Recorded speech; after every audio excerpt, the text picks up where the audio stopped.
Leovelgildo José de Freitas, nascido no bairro do Passo de Areia, Porto Alegre, filho de Virgílio José de Freitas e Georgínia de Freitas. Profissão foram muitas, mas a rigor apenas uma: trovador e cantador popular.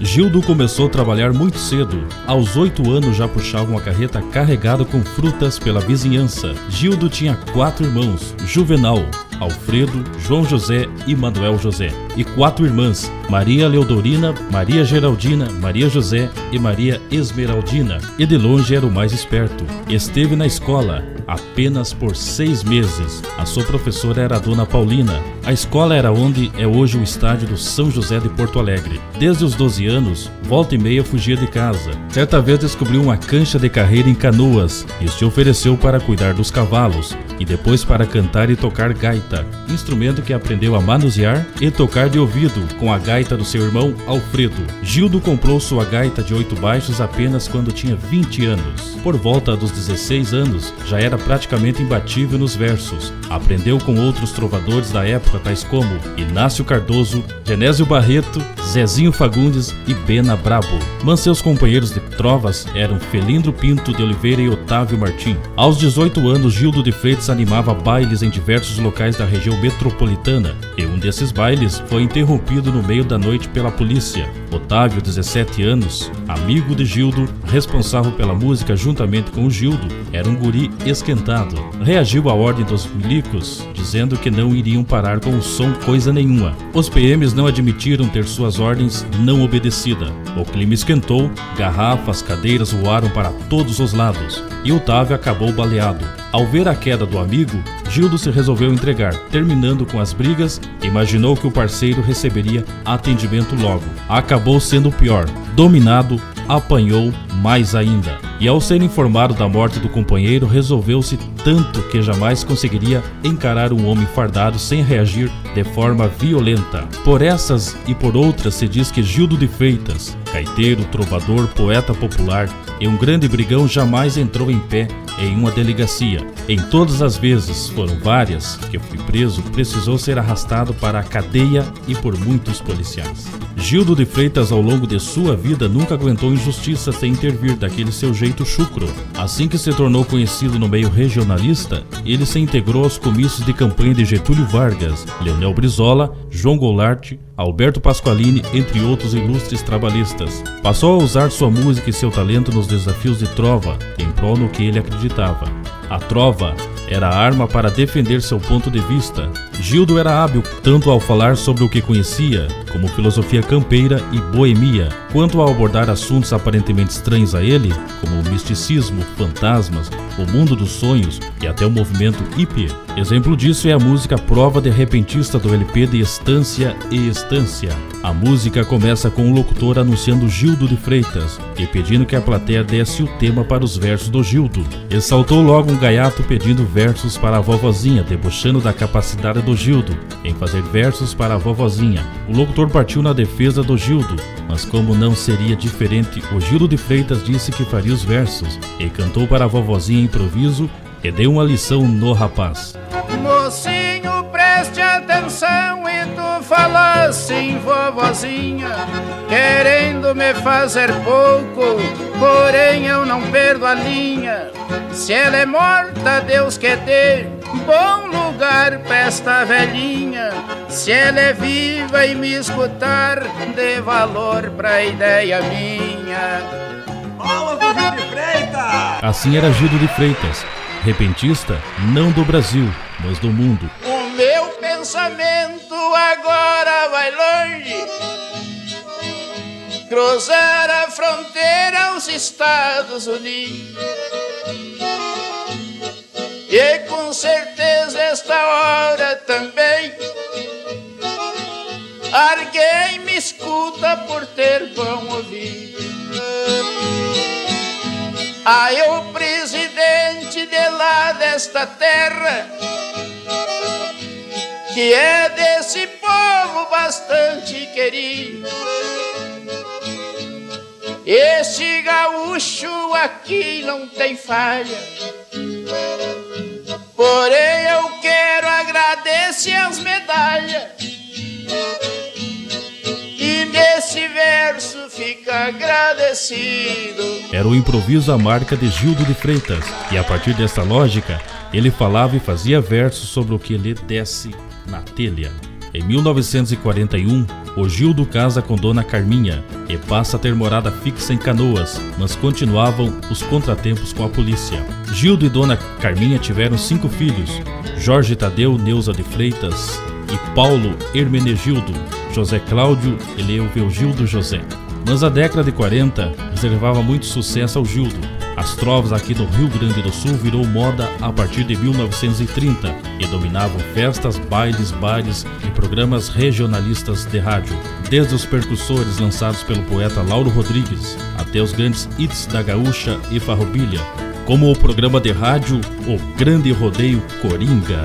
Havia artistas metidos a repentistas por todos os lados e um público cada vez maior e mais dispostos a avaliá-los. Entretanto, Gildo já se destacava entre eles, passou a frequentar os espaços mais nobres dedicados a trovas e ganhar a vida com isso.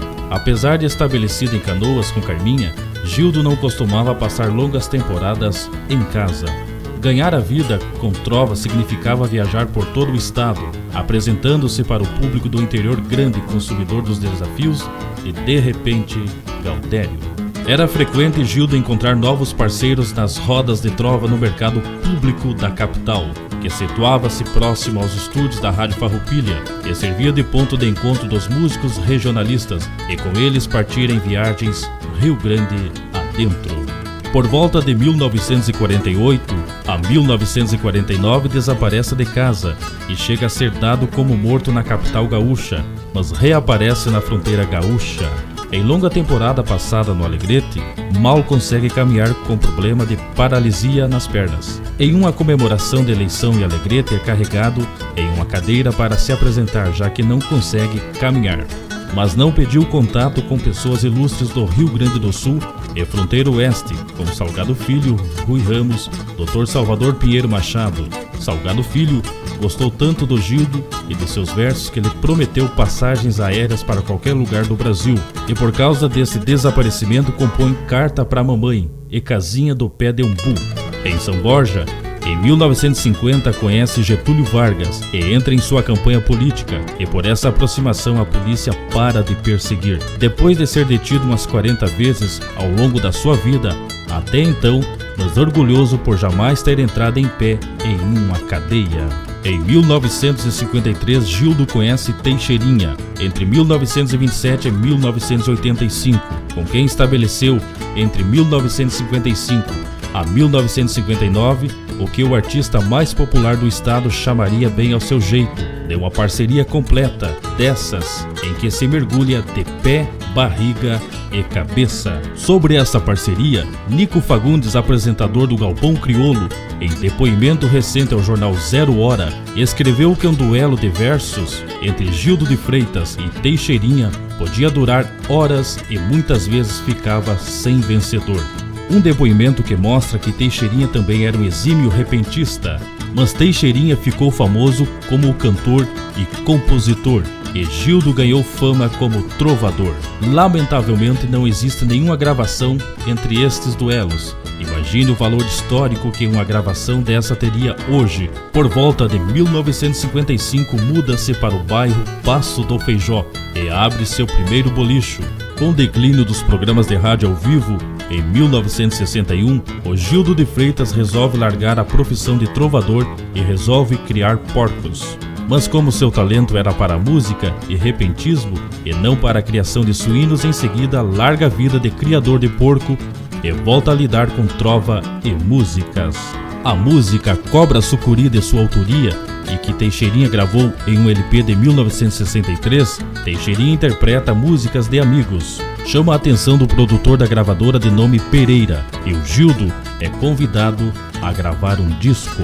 Em 1964, viajava a São Paulo para gravar o primeiro LP, Gildo de Freitas, o Trovador dos Pampas, com clássicos como Acordeona, Baile do Chico Torto, História dos Passarinhos e Que Jeito Tem a Mariana. Aliás, antes de provocar o Teixeirinha, Gildo, com a música Que Jeito Tem a Mariana, provocou Pedro Raimundo.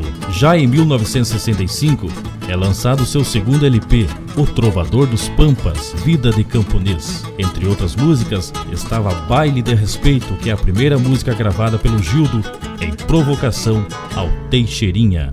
Mantendo o ritmo, é lançado o terceiro LP, Desafio do Padre e o Trovador. Ainda tinha outros sucessos, como Definição dos Gritos e também a presença de uma resposta ao Teixeirinha. Gildo estava então atingindo o sucesso, muitas viagens, mas volta e meia precisava ficar hospitalizado devido aos problemas nas pernas e no pulmão. Em 1968, chegou o quarto LP, Gildo de Freitas e Sua Caravana, e segue as provocações e respostas ao Teixeirinha. Em 1969 é lançado o LP de Estância em Estância, com mais uma provocação ao Teixeirinha, Resposta da Milonga. Uma provocação ao sucesso do Teixeirinha, que era a Milonga da Fronteira. Era evidente, pois até hoje essas trocas de versos geram repercussões. A década de 70 marca o auge de Gildo de Freitas, e as brigas com Teixeirinha começaram a esquentar, não mais sendo tática para vender discos, e sim provocações de verdade. Em 1970 e 1980, ele grava mais 8 LPs, entre eles sucesso como O Ídolo e Rei do Improviso, mas segue as complicações de saúde, e até a capa de disco ele fotografou em hospital, e reza a lenda que até baile fez para a doentada animando o hospital.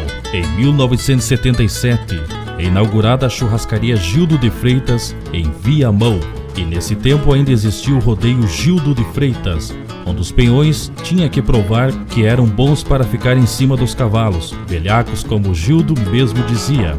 Em 1981, ele grava o LP Rei dos Trovadores e segue os contratempos com a saúde, e a briga com Teixeirinha é amenizada, mas não impediu a resposta, a Daga DS. Em 1982 são realizados a última gravação, trata-se do LP Figueira Amiga. Em novembro de 1982 é levada aos estúdios da RBS TV por Antônio Fagundes e Ivan Trilha para a última aparição pública em um galpão crioulo. Além do apresentador Nico Fagundes, estavam as Gauchinhas Missioneiras e os Serranos. Foi a última oportunidade de ver Gildo de Freitas na última apresentação, e talvez a única onde se viu ele debilitado e conformado. A tia doutor Antônio Gaúcho, que Deus nos conserve a nossa amizade. Tu tens razão e merece essa ideia, que Deus te deu tanta mentalidade pra ser um gaúcho, um advogado, que bota e que tira o vivente da grade. Eu nesse versinho quero te dizer, eu peço pra Deus, pra Ele atender e dê pro Senhor felicidade. Mas sua trova final foi em São Borja, em data e local desconhecido. Essa trova ficou conhecida como Mensagem Final, que está em um CD de nome Rodeio Gildo de Freitas, Mensagem Final da USA Discos, lançada em 2001. Nessa apresentação fez versos em uma apresentação de mais de 8 minutos, praticamente se despedindo. Gildo de Freitas morreu em 4 de dezembro de 1982 e foi sepultado dia 6 de dezembro em Viamão, no Cemitério Velho. Dia 4 de dezembro, que também foi a data da morte de Teixeirinha, em 1985 foi declarado pela Assembleia Legislativa do Rio Grande do Sul, projeto aprovado em 1989, de autoria do deputado Joaquim Monks, a Lei Estadual 8.814, de 10 de janeiro de 1989, essa lei fixa o 4 de dezembro, dia do poeta repentista gaúcho e do artista regional gaúcho, e seus patronos Gildo de Freitas e Teixeirinha. Me chamo de grosso, eu não tiro a razão, eu reconheço a minha grossura, mas sei tratar a qualquer cidadão. Até representa que eu tenho